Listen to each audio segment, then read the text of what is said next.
देवसेनी एकादशी व्रत कथा।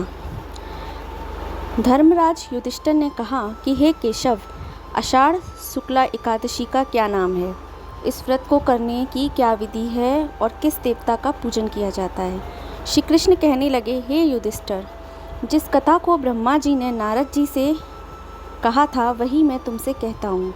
एक समय नारद जी ने ब्रह्मा जी से यही प्रश्न किया। तब ब्रह्मा जी ने उत्तर दिया कि हे नारद, तुमने कलयुगी जीवों के उद्धार हेतु अति उत्तम प्रश्न किया है, क्योंकि एकादशी व्रत सब व्रतों में श्रेष्ठ है। इस व्रत से समस्त पाप नष्ट हो जाते हैं और जो व्यक्ति इस व्रत को नहीं करते हैं वे नरकगामी होते हैं। इस व्रत के करने से भगवान विष्णु प्रसन्न होते हैं। इस एकादशी का नाम पद्मा है। अब मैं तुमसे एक पौराणिक कथा कहता हूँ, तुम एकाग्रचित्त होकर मन लगाकर सुनो।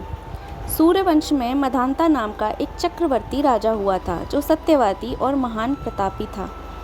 वह अपनी प्रजा को पुत्र की तरह पाला करता था। उसकी प्रजा धन धान्य से भरपूर और सुखी थी। उसके राज्य में कभी अकाल नहीं पड़ता था। एक समय उस राजा के राज्य में 3 वर्ष तक वर्षा नहीं हुई और अकाल पड़ गया। प्रजा अन्न की कमी के कारण अत्यंत दुखी हो गई। अन्न के ना होने से राज्य में यज्ञ आदि भी बंद हो गए थे। एक दिन प्रजा राजा के पास जाकर कहने लगी, हे राजन, सारी प्रजा त्राहि त्राहि पुकार रही है, क्योंकि समस्त विश्व की सृष्टि का कारण वर्षा है। वर्षा के अभाव में अकाल पड़ गया है और अकाल से प्रजा मर रही है। इसलिए हे राजन, कोई ऐसा उपाय कीजिए कि जिससे प्रजा का कष्ट दूर हो। राजा मधांता कहने लगा कि आप लोग ठीक कह रहे हैं। वर्षा से ही अन्न उत्पन्न होता है और आप लोग वर्षा ना होने से अत्यंत दुखी हो रहे हैं।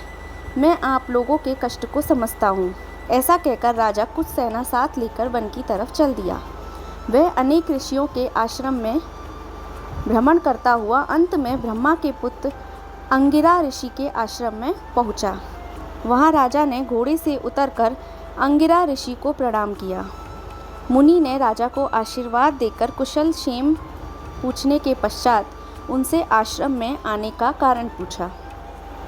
राजा ने हाथ जोड़कर विनती भाव से कहा कि भगवान, आप सब प्रकार के धर्म पालन करने पर भी मेरे राज्य में अकाल पड़ गया है, जिससे प्रजा अत्यंत दुखी है। राजा के पापों के प्रभाव से ही प्रजा को कष्ट मिलता है, ऐसा शास्त्रों ने कहा है। जब मैं धर्मानुसार राज्य करता हूँ तो मेरे राज्य में अकाल क्यों पड़ गया? इसके कारण का पता मुझको अभी तक नहीं लग सका। अब मैं आपके पास इसी संदेह के निवारण के लिए आया हूँ। कृपया करके मेरे इस संदेह को दूर कीजिए, साथ ही प्रजा को कष्ट को दूर करने का कोई उपाय बताइए। इतनी बात सुनकर ऋषि कहने लगे, हे राजन, यह सतयुग सब युगों में उत्तम है। इसमें धर्म के चारों चरण सम्मिलित है, अर्थात इस युग में धर्म की सबसे अधिक उन्नति है। लोग ब्रह्मा की उपासना करते हैं और केवल ब्राह्मणों को ही वेद पढ़ने का अधिकार है। ब्राह्मण ही तपस्या करने का अधिकार रखते हैं, परंतु आपके राज्य में एक शूद्र तपस्या कर रहा है। इसी दोष के कारण आपके राज्य में वर्षा नहीं हो रही है। इसलिए यदि आप प्रजा का भला चाहते हैं तो उस शूद्र का वध कर दीजिए। इस पर राजा कहने लगा कि महाराज, मैं उस निरपराध तपस्या करने वाले शूद्र को किस तरह मार सकता हूँ? आप इस दोष से छूटने का कोई और उपाय बताइए। तब ऋषि कहने लगे, हे राजन, यदि तुम अन्य उपाय जानना चाहते हो तो सुनो। आषाढ़ मास के शुक्ल पक्ष की पद्मा नाम की एकादशी का विधि पूर्वक व्रत करो।